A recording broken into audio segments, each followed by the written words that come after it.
најави за денешните настани. Крајно време е да се формира тело како туристичка полиција.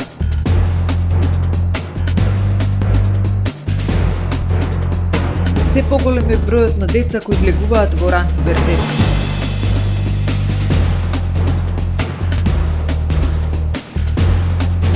Македонските вина и гастрономија ќе бидат презентирани на винската визија на Отворен Балкан. Македонските државјани ќе патуваат во Кина без виза.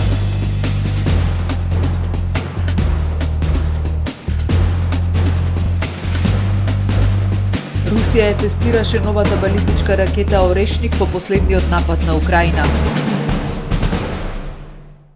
За најавените содржини ќе ви информираме во дневникот кој започнува по временската прогноза. Останете со нас.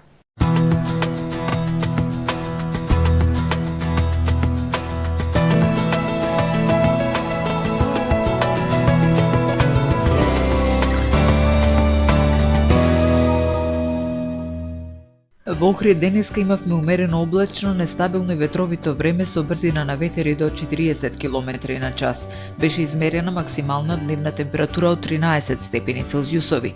Во вечерните часови и во текот на ноќта петок кон сабота се услови за врнежи од дожд и снег, при што снежната граница ќе се спушти на 400 метри надморска висина. Утре на британските острови и во северозападна Европа ќе превладува умерено облачно и нестабилно време со врнежи од дожд, во северна, централна, во источна и југоисточна Европа со врнежи од снег и студено време. На Апенинскиот и Балканскиот полуостров ќе преовладува претежно сончево време со локална облачност и релативно топло. На Балканскиот полуостров утре ќе преовладува претежно сончево време со појава на локална облачност, ветровито и студено со пад на дневните температури. Максималните дневни температури ќе се движат во интервал од 2 до 15 степени. Во Македонија во сабота во раните утрински часови врнежите од дожд и снег ќе престануваат и ќе настапи постепено разведрување. Во текот на денот ќе превладува претежно сончево време со појава на локална облачност, ветровито и студено. Минималните температури ќе се движат во интервал од -6 до 3 степени, додека пак максималните дневни ќе достигнат од 0 до 10 степени.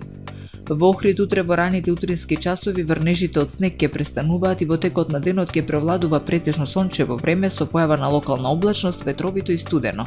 Ќе дува засилен североисточен ветар. Минималната температура од -1 степен, додека пак дневната ќе достигне до 6 степени. Во Охрид во недела и понеделник студено утро со температура од -4 односно -3 степени. Во текот на денот сончево и студено време со максимални 6 односно 7 степени.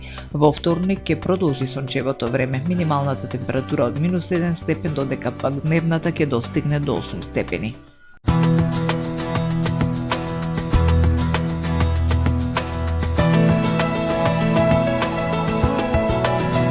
Гледавте Метео на ТВМ во соработка со Трпе Инвест.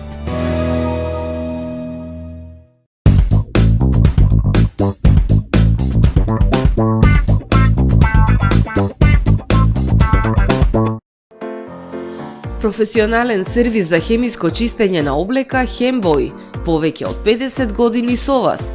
Единствени во регионов работиме со dry cleaning или суво чистење. Не дозволувајте импровизации со вашата деликатна облека. Хембој работи по сите европски сертификати и стандарди со најсовремени машини и методи за dry cleaning, она што го бара производителот на вашата облека за правилно одржување на истата. Вршиме услуги за водено перење на кебиња, постелнини, јоргани, наддушеци и прекривки. Традиција и квалитет повеќе од 50 години.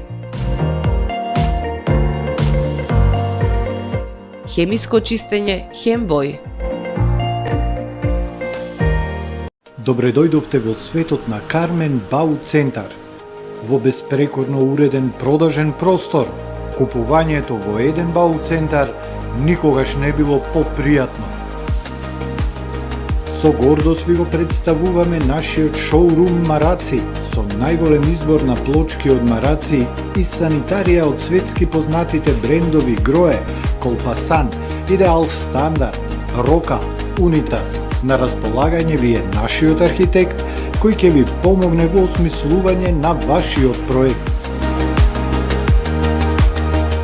Располагаме со најбогатата палета на ламинат во државава. Одберете од 100 различни дизајни на Swiss Chrono. Покрај стандардниот избор на фасадните системи Knauf и Бекамент, ви нудиме богат избор на професионален алат на реномираните производители Bosch и DeWalt. Кармен Бауцентар на улица Железничка. Тамаро е 25 години охридски водечки лидер и препознатлив бренд. Обуките од менаџерскиот тим се доказ за максимална посветеност кон вработените. Тамаро Холдингот се грижи за организацијата и на време од пренесените информации кои отсликуваат тимската работа. Секој успех на вработениот е успех и на компанијата. Маркетите располагаат со производи со висок квалитет од секакви брендови по одлични цени. Вкусните печива од Анабела пекарата се веќе омилен појадок на многу потрошувачи во Охрид.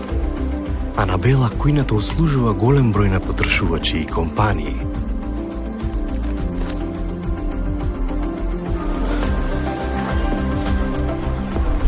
Рибарата е секогаш снабдена со најразлични видови на риба и морски плодови.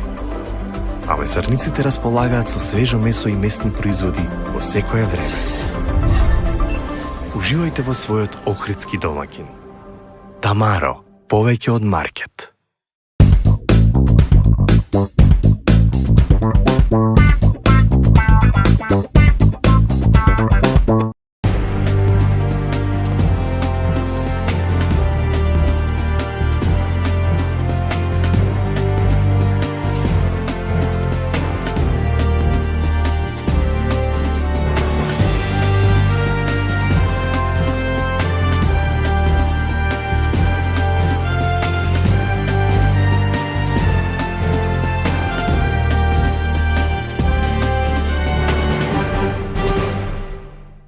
Добар ден, прво издание на Дневникот на ТВМ. Туристичките водичи се едни од најзначајните алки во развојот на туризмот и во промоцијата на туристичката дестинација. И многу е важно како еден туристички водич ја интерпретира историјата на Македонија. Ова го истакна директорката на Агенцијата за промоција и поддршка на туризмот Билјана Стефановска, која оствари средба со претседателот на Сдруженијето на туристички водичи од Охрид, Климент Наумов. На средбата се дискутираше за проблемите со кои се соочува оваа фела и за заложбите на туристичките водичи за успешна презентација на вредностите на Охрид, како најзначајна туристичка дестинација во државата.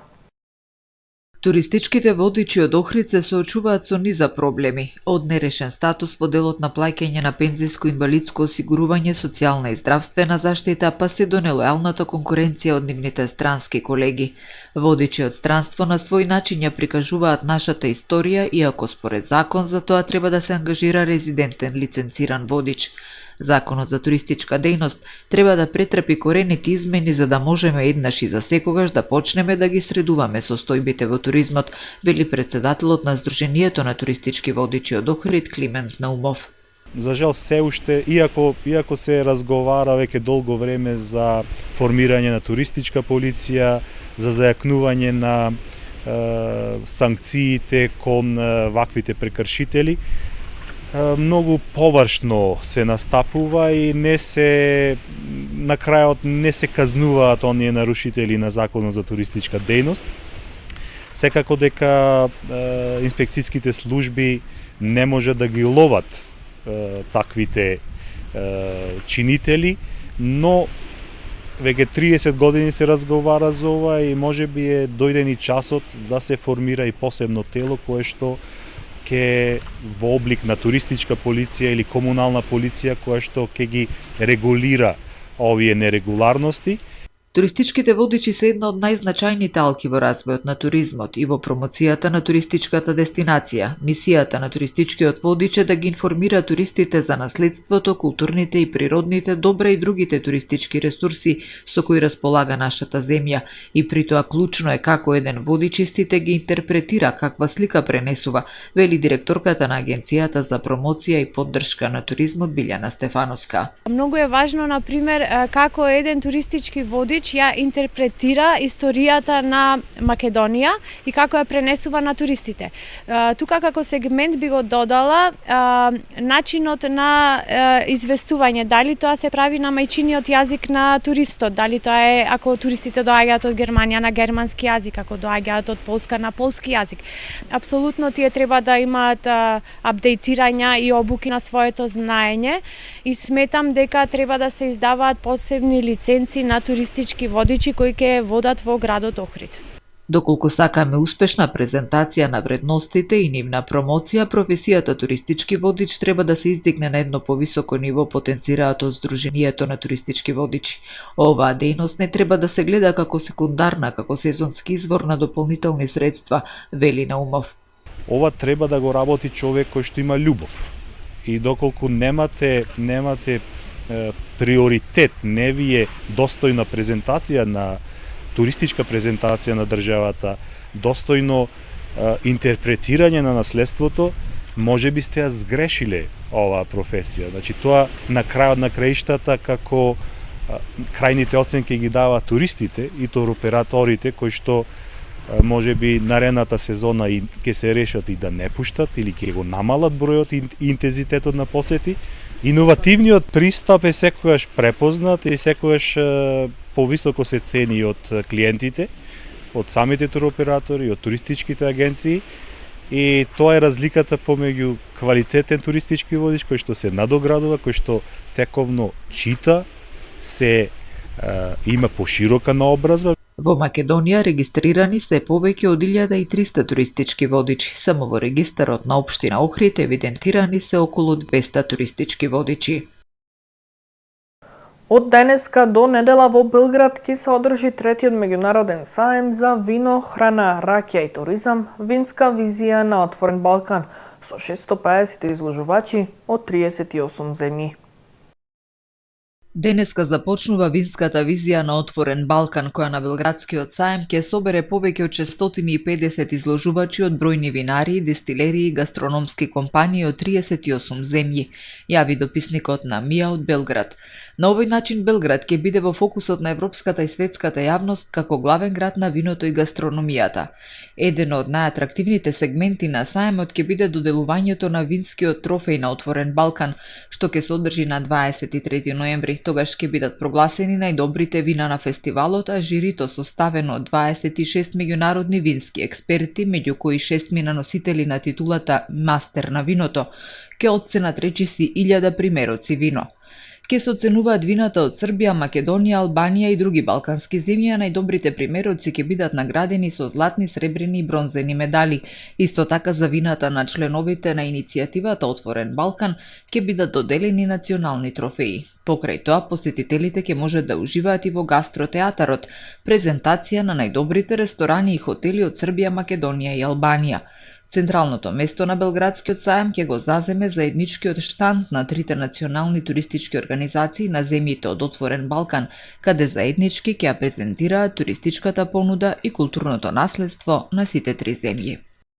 Расте бројот на деца со ран пубертет. Според психолозите, границата е доста поместена и денес во пубертет влегуваат деца на 7 или 8 годишна возраст. Психолозите ги повикуваат родителите да обрнат поголемо внимание на промените кај своите деца и да побараат помош од психолог, да се советуваат за полесно надминување на раниот пубертет. Раниот пубертет се почест проблем кај децата. Тој премин од детство во зрелост треба да се случи за девојчина од 9 до 11, а за момчињата од 10 до 12 години. Но според психолозите, оваа граница денес е доста поместена надолу. Во пубертет влегуваат и деца на 7 или 8 годишна возраст. Раниот пубертет е доста ризичен период во животот на децата. Токму на таа возраст се најподложни на пороци од типот алкохол и цигари. Раниот пубертет се повеќе е зачестен и се гледа ево и во нашите училишта и во другите училишта, значи ширум нашата држава и секаде во светот, дека раниот пубертет сепак си ја зема својата цена. Тука пред се може да се каже и самата исхрана, самиве стресни ситуации влијаат пред се во развојот на тоа. Како и секој организам, значи хипофизите, хормоните и хипоталамусот се битни во развојот на децата, но треба да сме во чекор со сите работи. Раниот пубертет носи физички и емотивни промени кај децата кои бараат сериозен пристап од страна на семејството и околината, да се помогне на детето да не дојде во состојба на осаменост, изолираност или исмејување и неприфаќање. Психолошката страна е многу битна во третирањето на овие проблеми. Значи, како што е најчесто и познат терминот АДХД, значи вознемираноста, хиперактивноста, значи промени имети во спењето, самото неспење во текот на ноќта и спењето во текот на денот доведуваат до ситуации, до анаксиозност, вознемиреност ка самото дете. Тие сакаат пред се предизвици. Значи би сакале да се во центарот на некој избитнување. Пошто тие не ги канализираат тие своји работи, најчесто викаат ајде ова е безазлезно и сега ќе влеземе во ситуација претежно со врсниците и со другарите во ситуација кои што кај нив ќе направат еден предизвик, но може да доведе до опасност. Значи тие не се свесни за опасноста што може да се јави со нивните постапки. Психолозите ги повикуваат родителите да обрнат поголемо внимание на промените кај своите деца и да побараат помош од психолог, да се советуваат за полесно надминување на раниот пубертет. Кинеското Министерство за надворешни работи денеска соопшти дека ќе прошири политиката на безвизен режим за уште 9 земји, меѓу кои и Македонија. Помеѓу 30 ноември 2024 година и 31 декември 2025 година, политиката за ослободување од визи ќе се применува за обичните носители на пасоши од Северна Македонија, Бугарија, Романија, Хрватска, Црна Гора, Малта, Естонија, Летонија и Јапонија. Соопшти на пресконференцијата во Пекинг портпаролот на Министерството за надворешни работи на Народна република Кина. Покрај тоа, Кина ќе го продолжи и периодот на безвизен престој од сегашните 15 на 30 дена, пренесе државната телевизија.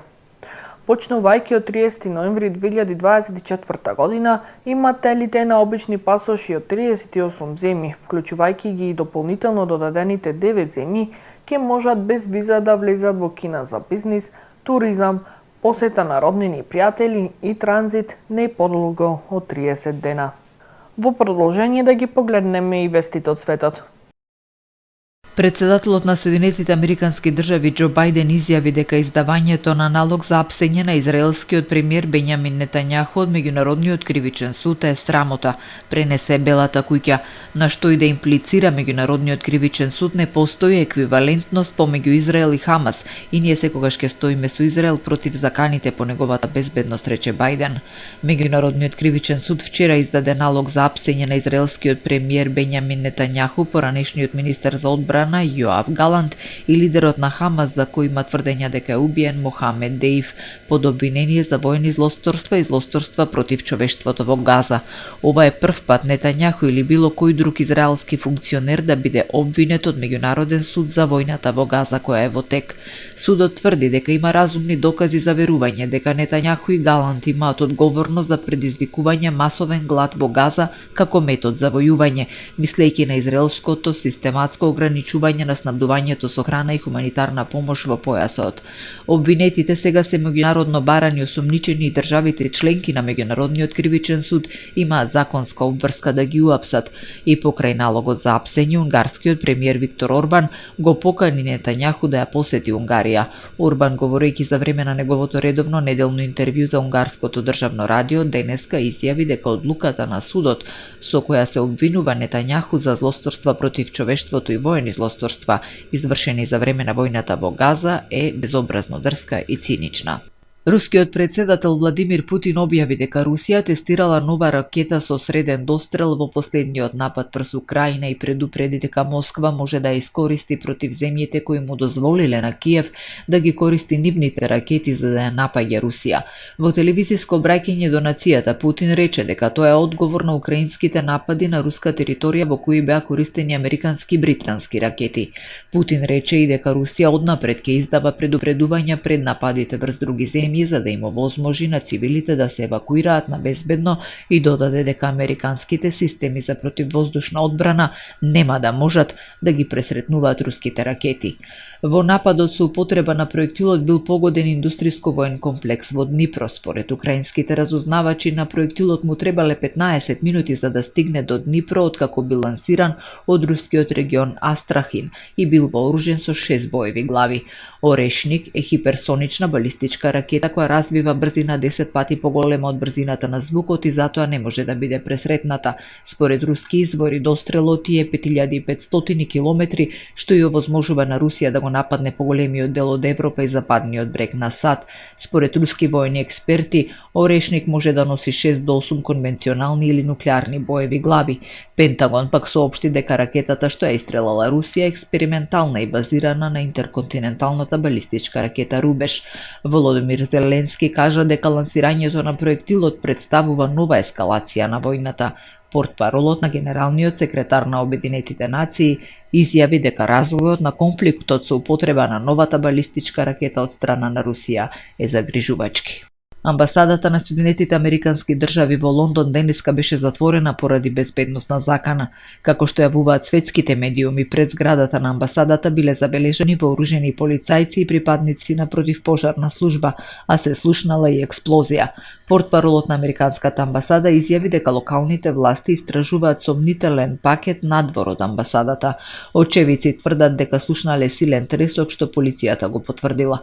Последователно беше објавено дека е извршена контролирана експлозија од нивни членови. Во соопштението на полицијата се вели дека се свесни за шпекулациите на интернет за инцидент во близина на Американската амбасада. На подрачјето превентивно се поставени кордони додека полицијата го истражува сомнителниот пакет. Информации ќе дадеме во наредниот период, соопшти од полицијата. Поради безбедносен инцидент, денеска беше евакуиран и аеродромот Гетвик во Лондон. Аеродромот Гетвик ќе биде затворен до понатамошно известување. Полицијата и итните служби се на терен и се справуваат со инцидентот на аеродромот, соопштија надлежните. Безбедноста на патниците и персоналот е наш најголем приоритет. Работиме напорно за да го решиме проблемот, соопшти управата на аеродромот. Го завршуваме првиот дневник на ТВМ. Ви благодарам за вниманието со кое не се ревте. Пријатно.